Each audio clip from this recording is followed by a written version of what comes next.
Bom dia a todos, meu nome é Robson Keller Busquim Silva e eu vou apresentar junto com Lucas Eduardo de Mieri o trabalho Otimização de Portfólio de Investimentos usando otimização linear discreta. Eu vou começar com uma introdução, depois uma breve revisão da literatura e depois vou apresentar uma parte do referencial teórico e metodologia e o Lucas vai dar continuidade a este tópico e depois apresentará os resultados e a conclusão. O crescente dinamismo do mercado financeiro e democratização do acesso aos investimentos trouxeram à tona a necessidade crítica de ferramentas de otimização de portfólio de investimentos. Portanto, a otimização de portfólio tornou-se um pilar fundamental na tomada de decisões de investimento. Dentro desse contexto, a programação linear discreta se apresenta como uma abordagem promissora, ao permitir a modelagem de seleção de ativos com variáveis discretas, refletindo as decisões de compra e venda inerentes ao processo de investimento. O nosso objetivo foi desenvolver um modelo de otimização de portfólio com otimização linear discreta, capaz de selecionar as empresas que minimizem a variância do portfólio. Por exemplo, nós temos aqui 10 empresas que, utilizando o nosso modelo de minimização de variância de portfólio, nós selecionamos 8 empresas com seus respectivos pesos. Entende-se que, ao minimizar a variância do portfólio, se está efetivamente escolhendo uma combinação de ativos que ofereça menor dispersão dos retornos esperados, contribuindo para a tomada de decisões mais conscientes. O desenvolvimento de tal modelo envolveu a implementação de um código criado na linguagem MPL, bem como a comparação com o método aproximado, meta-heurística, conhecido por busca tabu. Com relação à revisão da literatura, Milhomem e Dantas, em 2020, realizaram uma revisão sistemática da literatura, identificando novas abordagens sobre otimização de portfólio. Amaral e outros autores, também em 2020, otimizaram a escolha de ações do Ibovespa aplicando programação linear e programação não linear. Silva e outros autores, em 2019, verificaram a eficiência de ações brasileiras para a composição de um portfólio otimizado. Calaici e outros autores também, em 2019, exploraram novas restrições, objetivos e soluções para superar as deficiências do modelo inicial de Markowitz. Zhang e outros autores, em 2018, examinaram variações do modelo de média variância de Markowitz. Foucax e Draper, em 2002, revisaram métodos de otimização estocástica, incluindo recozimento simulado, algoritmos genéticos e busca tabu, que é um dos focos do nosso trabalho. E Markowitz, em 1952, formalizou a ideia de diversificação de investimentos para maximizar o retorno e minimizar o risco, provocando mudança radical na análise do problema de portfólios por meio do modelo de média variância. Ele tornou-se referência no assunto. Com relação ao referencial teórico e metodologia, a variável e parâmetros do problema são ômega I é a proporção do capital investido no ativo I, o E de RI é o retorno esperado do ativo I e a matriz de variância e covariância, sigma, é a matriz de covariância e covariância entre os retornos dos ativos I e J. Essa variável e esses parâmetros são usados nas expressões do modelo. Com relação à teoria de Markowitz e o modelo não linear, o problema de seleção de portfólio pode ser descrito como a busca do portfólio de mínima variância, que é a função objetivo, o que alcance o retorno esperado igual a RP e satisfaça a soma dos pesos dos ativos do portfólio igual a 1, que são as restrições e são restrições de igualdade.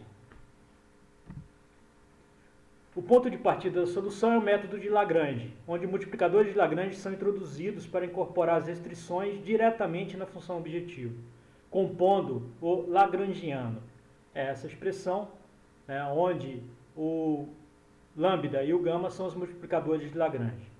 As condições de primeira ordem, que são as derivadas parciais do Lagrangiano igualadas a zero, formam um sistema de equações em função de gama de lambda e gama, que, quando resolvidas, fornecem uma expressão de ômega e, indo além, a equação do conjunto de mínima variância no espaço μ sigma quadrado, que é uma parábola, que no espaço μ sigma é uma hipérbole, conforme mostrado no gráfico da fronteira eficiente, construído a partir do método analítico, usando aquelas 10 empresas de 2018. As condições de Karushi com Tucker, KKT, são usadas para linearização do modelo, e elas estendem o método de multiplicadores de Lagrange para lidar com restrições de desigualdade. O ponto de partida é novamente o lagrangiano, que está a expressão do lagrangiano, mas agora o problema ele incorpora restrições de desigualdades, que são refletidas nas condições de primeira ordem, além de condições de não negatividade e também a folga complementar, que relacionam a variável com a derivada. No código AMPL, as condições de KKT, denominadas KKT1 e KKT2, são implementadas como restrições lineares. Elas são adicionadas para cada ativo, implementadas usando a matriz de variância e covariância, que é sigma, os pesos dos ativos, ômega, uma variável auxiliar, z, e uma variável binária, y.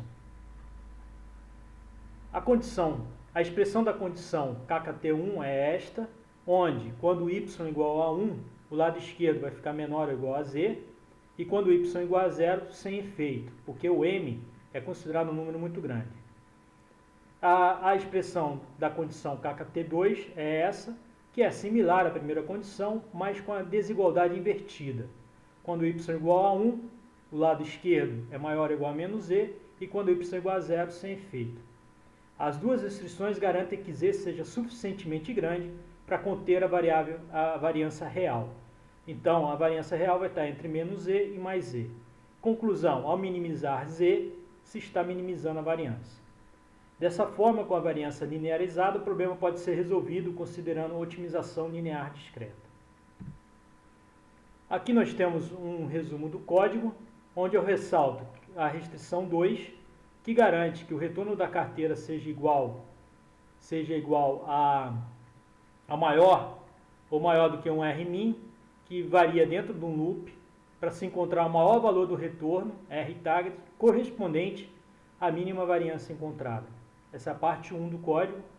E a restrição número 8, ela é igual à restrição 2, mas com um retorno igual a Rtarget, encontrado na parte 1 para a mínima variância.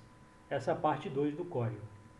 Comparando esse código com o código Python não linear, encontrou-se, como pode ser visto, boa concordância. Agora eu vou passar para o Lucas, que vai dar continuidade à apresentação.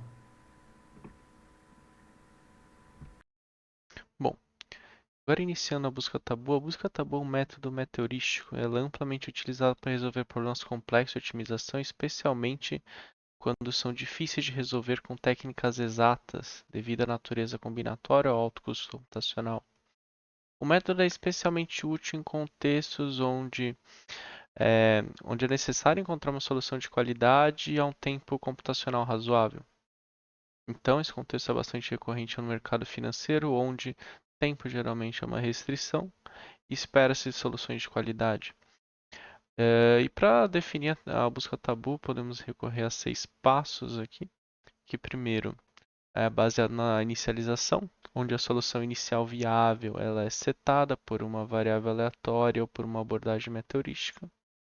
Estruturas de vizinhança são estabelecidas, onde a alteração dos pesos ativos selecionados para definir uma nova vizinhança.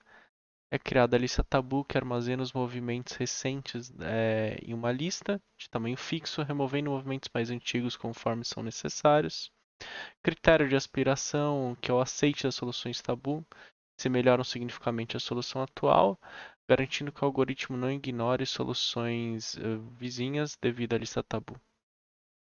A função objetiva, que minimiza a variância total do portfólio, semelhante ao DMPL, e as interações, que nada mais são do que os ciclos da busca e que setam o tamanho máximo total de interações que serão feitas ao longo do algoritmo. Busca Tabu é um algoritmo de otimização que explora soluções locais, o espaço de busca, evitando ótimos locais, e começa usando essa solução inicial aleatória, ou meteorísticos S0, que é definida a priori como a melhor solução S-best. E em cada interação geram-se vizinhanças de soluções NGS e avaliam-se se as soluções vizinhas S', se S' não está na lista tabu ou satisfaz o critério de aspiração, e se sua função objetiva ainda é melhor do que S-best, então o S-best é atualizado. O movimento é feito iterativamente, então cada vez que o S-best é atualizado, a S' também é adicionada à lista tabu e remove-se o mais antigo se necessário. A solução corrente é então atualizada para S-best e o contador de interações é incrementado. O processo continua até atingir um máximo de interações, tomando a melhor solução S-best. A busca tabu é eficaz para problemas complexos como a seleção de portfólio de investimentos, equilibrando a qualidade da solução e especialmente o tempo de execução. Aqui, para o contexto de otimização de portfólio, espera-se que a lista tabu tenha soluções que não sejam tão boas quanto a MPL, que os valores sejam maiores devido à mínima variância, mas que o tempo computacional seja competitivo em relação ao MPL. Os dados utilizados compõem 25 empresas por ano, sendo os períodos de 2011 a 2013, 2014 a 2016, 2021 a 2023. E os dados consistem em retornos e matrizes de covariância, agrupado nessas três amostras. Um exemplo das amostras, aqui com os dados de 2021 até 2013, onde são comparados os resultados de MPL e busca tabu, destacando a mínima variância, retorno mínimo, tempo de execução e peso das empresas selecionadas a cada ano. Seguindo agora, podemos verificar do ponto de vista estatístico, compilando todos os dados obtidos ao longo das otimizações. E nesse slide apresentamos o resumo estatístico dos métodos de otimização utilizados, a MPL e busca tabu.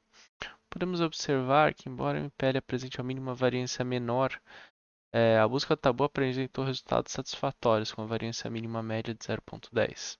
Além disso, destaca-se que a busca tabu ela tem tempo de computacional significativamente melhor do que a MPL, contando com apenas 2 segundos comparado aos 68 segundos médios da MPL. Esse desempenho em termos de tempo é crucial especificamente para ambientes de mercado dinâmico onde decisões rápidas são essenciais. A busca tabu oferece uma solução prática e viável quando o tempo de execução é um fator crítico. Embora a variância mínima da busca tabu seja ligeiramente maior, ela ainda proporciona uma gestão de risco adequada, mantendo uma boa qualidade de otimização do portfólio. Para a minimização do risco, a MPL se mostrou mais eficaz na minimização da variância em comparação com a busca tabu, indicando uma melhor gestão de risco. A busca tabu é preferível em termos de tempo de execução, sendo a melhor escolha quando recursos computacionais estão escassos. Quanto ao retorno mínimo, a busca tabu tende a alcançar retornos maiores em média, em parte por se expor a uma maior variância de risco do que o MPL. Os resultados do estudo mostram a otimização linear discreta eficaz para criar modelos de portfólio que minimizam a variância dos retornos. Escolhendo uma combinação de ativos que reduz a dispersão dos retornos, facilita-se na tomada de decisões baseadas em dados. A comparação entre os modelos de MPL e de busca tabu revelou estatísticas relevantes e úteis para aprimorar os códigos e aplicar os modelos de forma prática. Esse modelo vai ser, então, uma ferramenta valiosa para gestores de investimento e tomada de decisões estratégicas baseadas em dados de forma dinâmica. Gostaria de agradecer a atenção de todos e abrir para perguntas. Obrigado.